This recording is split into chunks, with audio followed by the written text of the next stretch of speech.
What's up, guys? Welcome back to my channel one more time, and I will definitely try to appear each and every single day as much as possible. And even if I don't appear any day on my channel, don't think I am not practiced speaking English. I've definitely practiced speaking English even on that day also, right? Because I'm just crazy about this language, and I just want to get better and better and better and better and better and better and better, each and every single day, right? So that I become so good with the language. I know that I have improved up to some good extent, but still I'm way too far from being a very good English speaker, right? And I just want to become an epitome of speaking this language. All right. Again, I'm not going to talk about any technicality. I think uh, I've already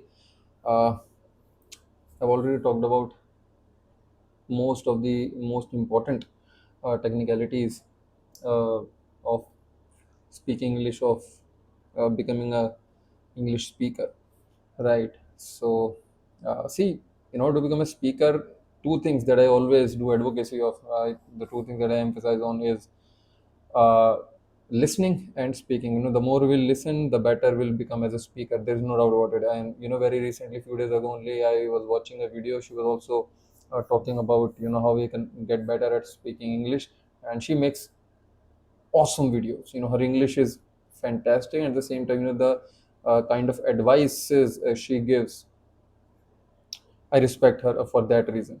So she said that you will have to train your ears first before you train your mouth first.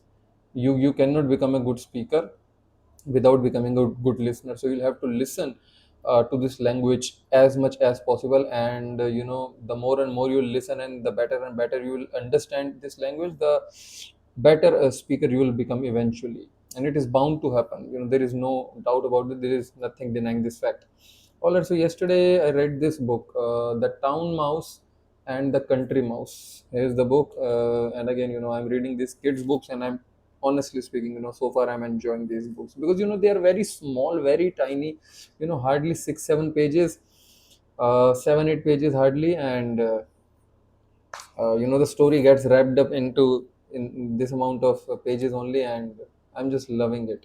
Right, these are the kind of pages that we get to see. You see big images with big fonts, right? So uh, this is how this book looks from the inside, and they're pretty nice. So, talking about this story, the town mouse and the country mouse, shall I tell you about the story? It will be a spoiler for the people who have not read this book. But again, I'm talking about the book only, and the story itself. So it's a spoiler. If you want to know about the story, it's okay. You can continue watching, or if you don't want, you can definitely skip it, and you can maybe watch some other part of this video or anything. Or if you liked this video till here only, this is also completely fine. You can leave the video with all respect and all modesty. I'm saying, not arrogance, or it's not that I'm feeling bad or something.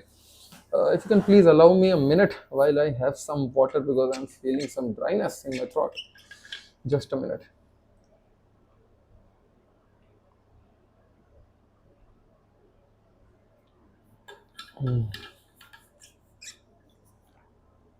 All right.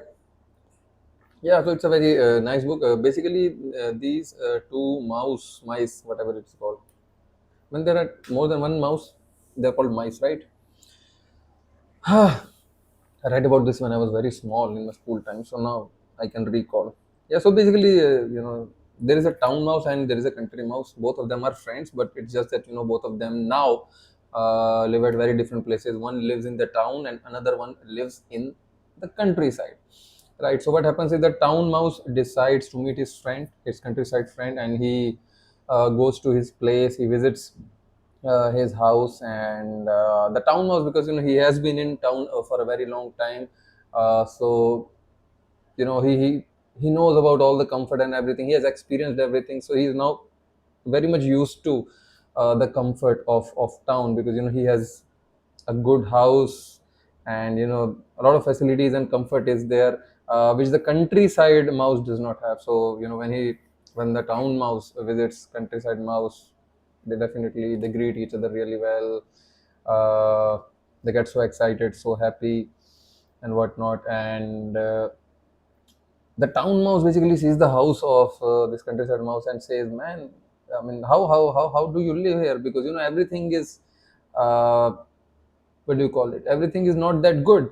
Uh, the house is absolutely different. You can understand how countryside houses look. It's a very primitive sort of house, and no facilities there. The bed is made up of hay, and the food is very basic and very minimal. But definitely the countryside house, countryside mouse, offers the dinner to his friend. It's very simple food. The town mouse starts consuming the food, but at the same time he's feeling like, man, I'm not enjoying this thing. Currently he's saying the same this thing in his head only, in his mind only. And once they're done with the dinner, the town mouse says, how can you eat this kind of food? Because in my house, there is a lot of variety. You have cheese, and you have berries, and you have nuts, and honey, and whatnot. So he talks about a variety of things. And the countryside mouse gets excited that, oh, you are living in such facility and everything is available to you. uh, all right, so when it comes to sleeping, the country side mouse offers the hay, the bed made up of hay. And what happens is that when the town side, because the town mouse is not used to all these things, because he sleeps on a proper bed, on a proper couch, and in proper air conditioned room or something. So he's used to that comfort only, but now he has to sleep on a bed made up of hay. All right, so as soon as he starts to sleep, he feels that itching, that hay pricks him up. So the town mouse is just scratching himself up, because of that itching and everything, and he's very uncomfortable. All right, somehow the night goes by, and in the morning the town mouse says to his friend that, oh, it was very uncomfortable to sleep and everything. When the countryside mouse asks, how was your sleep, and if everything was good or not. So then town mouse tells him that, no, it was very difficult. I know how I passed this entire night, and it was not at all comfortable to me. All right. So now the town mouse says, I'll have to take a leave. I just now have to go back to my house, because I can't live here, because the things are not of my comfort level, and it's getting very difficult for me to live here. And he gives an offer to his friend also, to the countryside mouse also, that why don't you also come up with me, because in my house in the town, there is a lot of facility, everything is good, there is a lot to eat, and there are a lot of things, a lot of uh, I have other mouse friends as well, and you know there are a lot of facilities available nearby, and in my house also. The food is so exotic and whatnot. A lot of things he tells, and the countryside, because he hasn't seen anything of this sort, and he's like, "Oh my God! All right." So he also gets excited, and eventually both of them decide to go to the town. Now, once they reach the townhouse, firstly, this countryside mouse, after seeing all those wide big roads, and all those motor vehicles in the town, and big buildings and the markets and everything, he feels so overwhelmed and so excited. That feeling of ecstasy can easily be seen on the face and in the behavior of that countryside mouse. And all right, so when they reach the house and they get inside, now the town mouse offers him to sit on the dining table, and there is a lot of food already available there. All right, so they start eating it, and even this countryside mouse also eats up, or I should say loads up a lot of food into his stomach. And he had a ball, truly. So he enjoyed everything. And what happens after a while is that a cat comes up. That's where I literally laughed. Now, as soon as the cat comes up, the town mouse uh, calls his Countryside mouse friend. He basically shouts, "Hey friend, run away! The cat is here!" And now they both are running towards that, what do you call it, where the mouse lives, that hole or something, whatever it is called. We all have seen that hole, right at the bottom of a wall.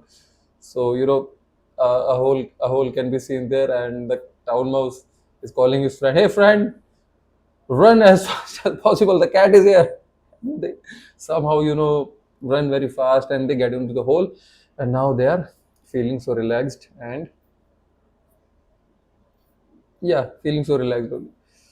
And now, what the countryside mouse says is, he says to his friend that, "See, your house is good, it's nice, the food was awesome, everything is good, but I can't stay here at your place.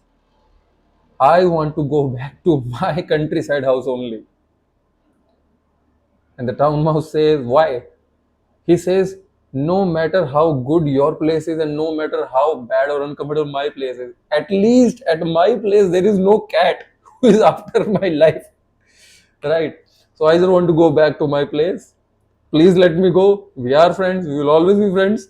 If you want to come with me at my place, you are more than welcome. But I can't stay here at your place because your place is life threatening. The cat is here, and I don't know how many cats can be here."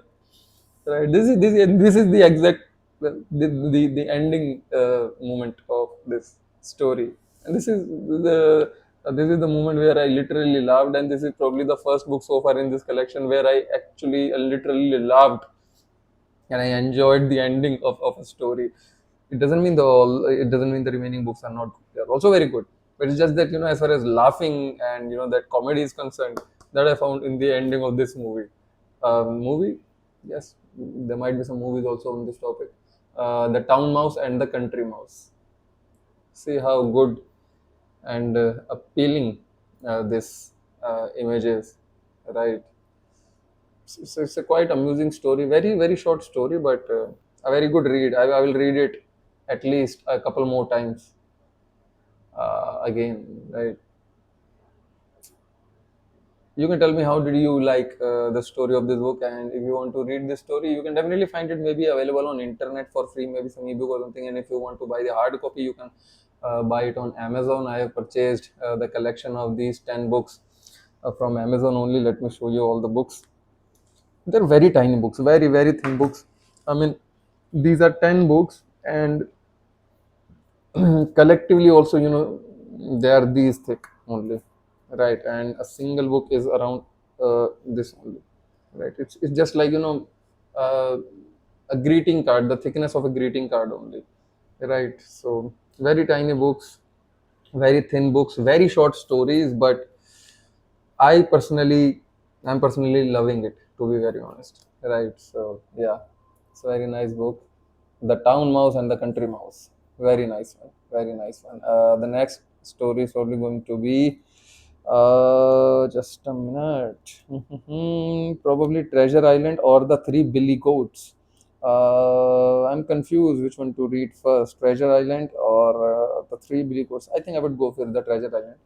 Okay, anyways, I'm going to read almost all the stories. So just go one by one. You'll always find one to be more attractive than the other.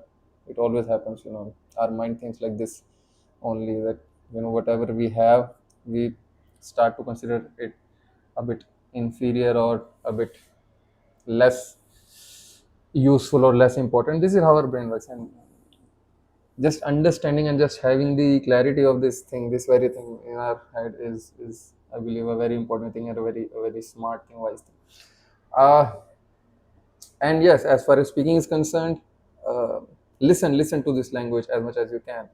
Languages emerge, the complex languages, the kind of languages that we speak nowadays, because the languages have changed with time. Many languages came into existence, and we saw extinction. I mean, we didn't see the extinction, but all the language experts and the historians and the anthropologists and everybody knows, how things changed in the life of humans. So a lot of languages came and they got extinct, they disappeared, Complex languages came around 60 to 70,000 years ago. But writing is a very recent phenomenon. It is hardly 5,000 years old only, right? So reading came only 5,000 years ago only. But before even reading, as I'm saying, languages are around 60 to 70,000 years old. People have been speaking languages. How they learned languages? Just by listening others speaking, right? So when you listen to a language more and more and more and on a daily basis, do it consistently, the faster you become a speaker of a language. This is how things work. That's why I'll always emphasize, and this is something that has worked for me as well, and this is something that actually works for everybody, because this is how we acquire languages.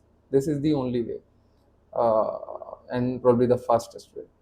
Not probably, it is the fastest way. All the language experts, the biology, everything, and the logic also, everything backs this fact up.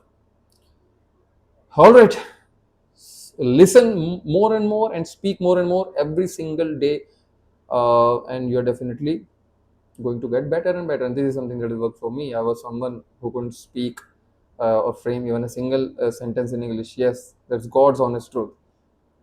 Okay. If you want to have a one-on-one conversation with me, I've shared the links in the description, in the pinned comment. You can have one-on-one speaking a practice session with me. And if you want to say any other thing, please leave that down in the comments, and I would definitely not only love it, at the same time I will reply you as well. Thank you so much for your time, and I really hope something was of some good help to you. That if you follow and if you execute, you will definitely going to reap some good fruits out of your seeds that you are going to put today, or you're going to sow today. To be more technical. Thank you so much, and I will see you in the next video. Thank you so much. Bye.